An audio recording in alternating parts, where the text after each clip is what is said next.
अब बात ऑपरेशन सिंदूर पर हो रही सियासत की। एक तरफ सत्तापक्ष ऑपरेशन सिंदूर की कामयाबी जन जन तक पहुंचाना चाहता है, तो दूसरी तरफ विपक्ष का कहना है कि ऑपरेशन सिंदूर को सत्तापक्ष एक अवसर की तरह इस्तेमाल कर रहा है। हालांकि विपक्ष अब इस लड़ाई में आर पार होना चाहती है और इस मुद्दे पर संसद में बहस करना चाहती है। यह बहस आने वाले बिहार की चुनावी फिजा में क्या रंग घोलती है, आइए देखते हैं इस रिपोर्ट में।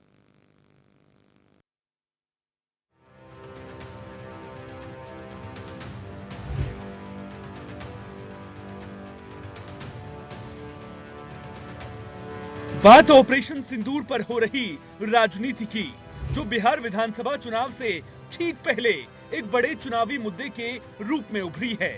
विपक्ष क्यों चाहता है इस पर पहले ही बहस हो और क्या रंग दिखाएगी ये राजनीति।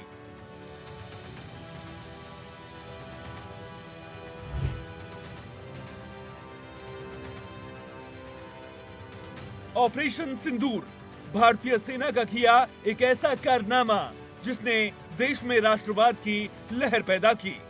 लेकिन बिहार चुनाव के नजदीक आते ही इस पर राजनीतिक बयानबाजी तेज हो गई है।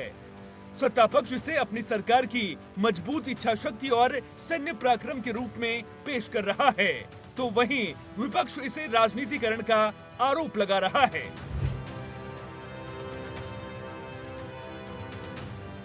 ऑपरेशन सिंदूर 7 मई 2025 को पहलगाम आतंकी हमले के जवाब में भारतीय सशस्त्र बलों द्वारा शुरू किया गया एक अभियान था। इस अभियान की सफलता को सरकार ने अपनी बड़ी उपलब्धि के तौर पर प्रसारित किया है।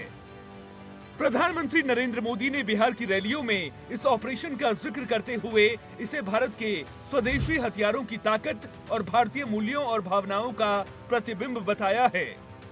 जहां एक तरफ बीजेपी का मानना है कि इससे राष्ट्रवाद की भावना मजबूत होगी और उन्हें बिहार में चुनावी फायदा मिलेगा, पीएम मोदी ने अपने पार्टी कार्यकर्ताओं से ऑपरेशन सिंदूर की सफलता को जन जन तक पहुंचाने का भी आग्रह किया है। जिस समय डोकलाम का विषय चल रहा था, जब लॉकजाम था इंडिया और चाइना का डोकलाम को लेकर, तो राहुल गांधी का पूरा परिवार भारत के विरुद्ध जासूसी करते हुए पकड़ा गया था चाइनीज टेंट के नीचे। जिस प्रकार के भाषा का प्रयोग राहुल गांधी कर रहे हैं, जिस प्रकार के सवाल राहुल गांधी बार बार पूछ रहे हैं, मुझे तो पूरा शक है कि कहीं ये चीन और पाकिस्तान के पेड एजेंट तो नहीं है।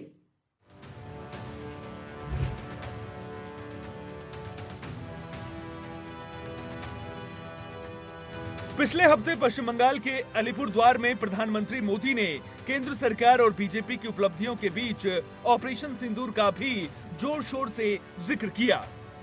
लेकिन ममता बनर्जी की सरकार में भ्रष्टाचार पर भी जमकर बोले मोदी।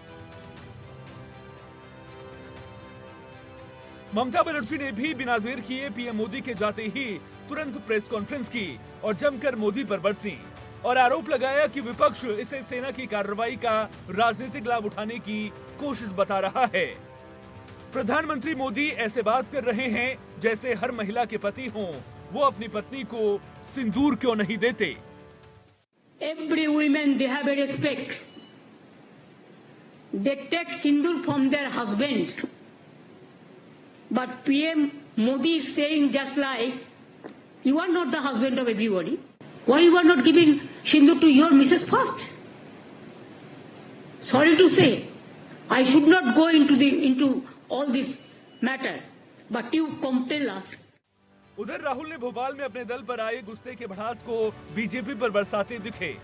1971 के भारत पाकिस्तान युद्ध से जोड़कर राहुल गांधी ने प्रधानमंत्री मोदी की पूर्व प्रधानमंत्री इंदिरा गांधी से तुलना करते हुए कहा, आपको वो समय याद होगा जब कोई फोन नहीं आया था, बल्कि 7th फ्लीट आई थी, लेकिन इंदिरा जी ने साफ साफ बोल दिया, मुझे जो करना है मैं करूंगी। ट्रंप का एक फोन आया और नरेंद्र जी तुरंत सरेंडर हो गए। इतिहास गवाह है, यही बीजेपी आरएसएस का कैरेक्टर है, ये हमेशा झुकते हैं। थोड़ा सा धक्का मारो, डर के भाग जाते हैं ये लोग। जैसे उधर से ट्रंप ने एक इशारा किया, फोन उठाया कहा, मोदी जी क्या कर रहे हो?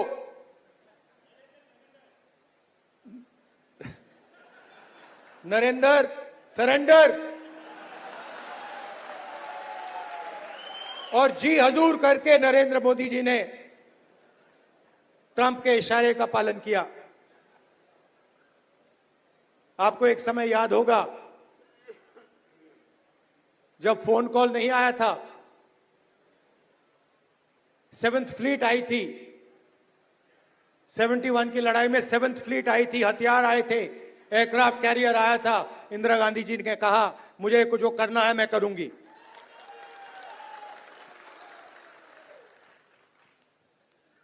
ये फर्क है, इनका कैरेक्टर है। ये सारे के सारे ऐसे हैं।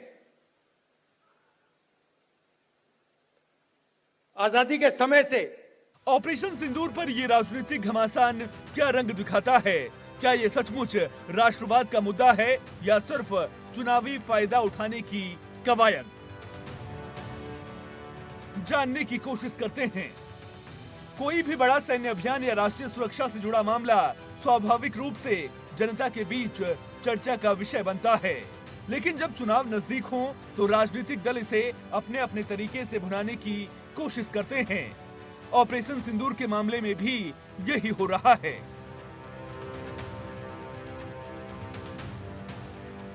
मोदी के बाद बंगाल पहुंचे केंद्रीय मंत्री अमित शाह ने भी पहलगाम अटैक और ऑपरेशन सिंदूर की तरफ ध्यान खींचते हुए लोगों से कहा, जब भारतीय सेना ने हमले का बदला लिया तो ममता ने इसका मजाक उड़ाया। उन्होंने बंगाल के लोगों को सिंदूर की ताकत को दिखाने का आह्वान किया। सबसे बड़ी बात, मुस्लिम वोट बैंक को खुश करने के लिए ममता दीदी आपने ऑपरेशन सिंदूर का भी विरोध किया। आखिर विपक्ष क्यों चाहता है कि बिहार चुनाव से पहले इस मुद्दे पर संसद में बहस हो? क्या आप सरकार को घेरने की कोशिश कर रहे हैं? विपक्ष ये मानती है कि ये देश की सुरक्षा और सेना के शौर्य का अपमान है।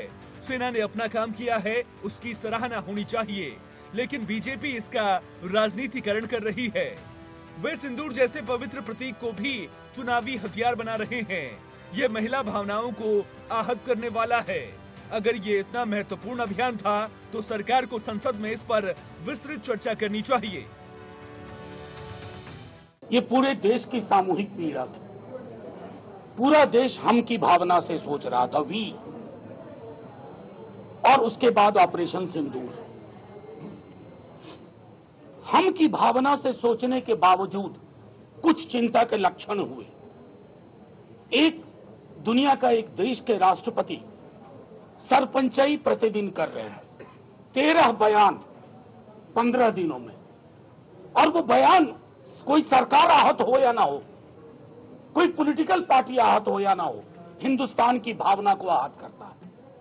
As a community, as a nation we are hurt. Who will give a message? Parliament. वही सत्ता पक्ष मानती है कि विपक्ष हमेशा नकारात्मक राजनीति करता है।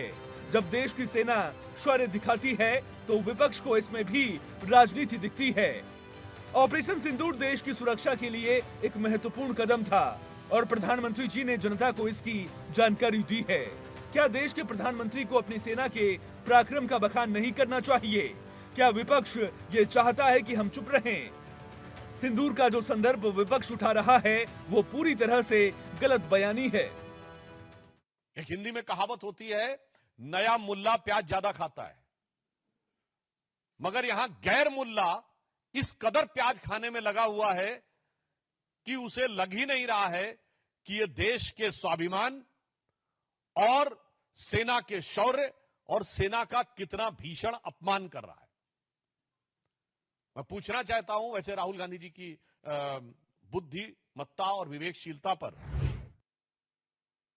राहुल गांधी जी का यह कहना सेना का सरासर अपमान है। मैं कांग्रेस पार्टी से पूछना चाहता हूं, ऑपरेशन सिंदूर की सफलता की घोषणा सेना ने की है, भारत सरकार ने नहीं की है, भारतीय जनता पार्टी के किसी प्रवक्ता ने नहीं की है।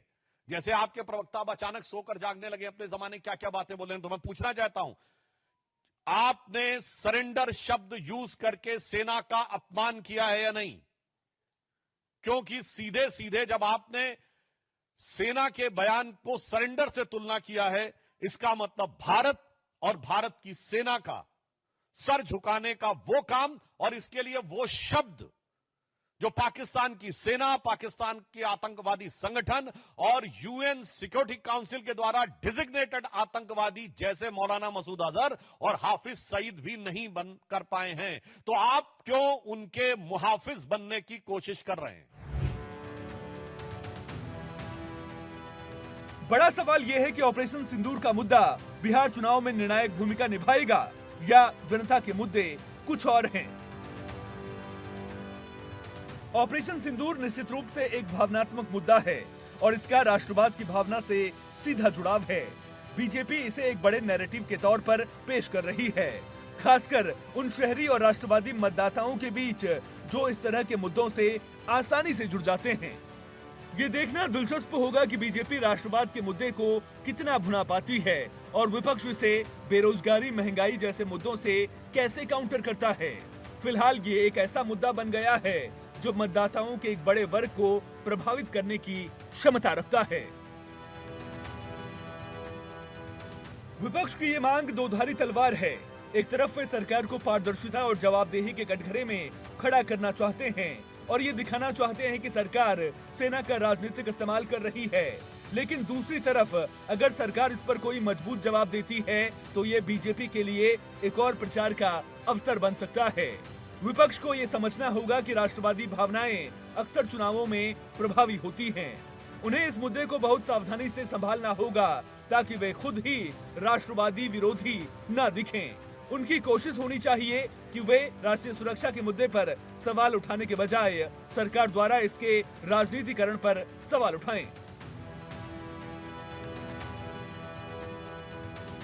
ऑपरेशन सिंदूर एक भावनात्मक मुद्दा है और राष्ट्रवाद से सीधा जुड़ाव रखता है।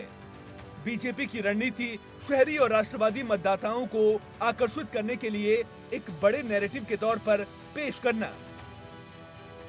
विपक्ष की चुनौती इस मुद्दे को सावधानी से संभालना ताकि वे राष्ट्रवादी विरोधी न दिखें। बिहार में जातिगत समीकरण, विकास, रोजगार, शिक्षा और स्वास्थ्य जैसे बुनियादी मुद्दे भी चुनाव में महत्वपूर्ण भूमिका निभाते हैं। ये देखना दिलचस्प होगा कि राष्ट्रवाद बनाम स्थानीय मुद्दे की लड़ाई में कौन भारी पड़ता है। एक तरफ ये सरकार को जवाबदेह ठहराने का मौका है, दूसरी तरफ अगर सरकार मजबूत जवाब देती है तो ये बीजेपी के लिए एक और प्रचार का अवसर बन सकता है। अगर बहस नहीं होती तो विपक्ष इसे जनता के बीच ले जाएगा और बताएगा कि कैसे बीजेपी सेना का राजनीतिक लाभ ले रही है, जबकि जनता बुनियादी समस्याओं से जूझ रही।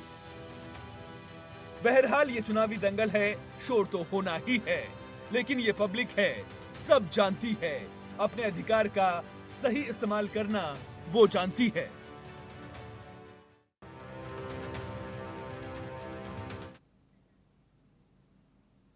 तो साफ है कि ऑपरेशन सिंदूर पर जारी राजनीतिक घमासान बिहार चुनाव से पहले और तेज होगा। यह देखना दिलचस्प होगा कि राष्ट्रवाद की भावनाएं मतदाताओं को कितना प्रभावित करती हैं और क्या विपक्ष अपने मुद्दों से इस पर भारी पड़ जाएगा।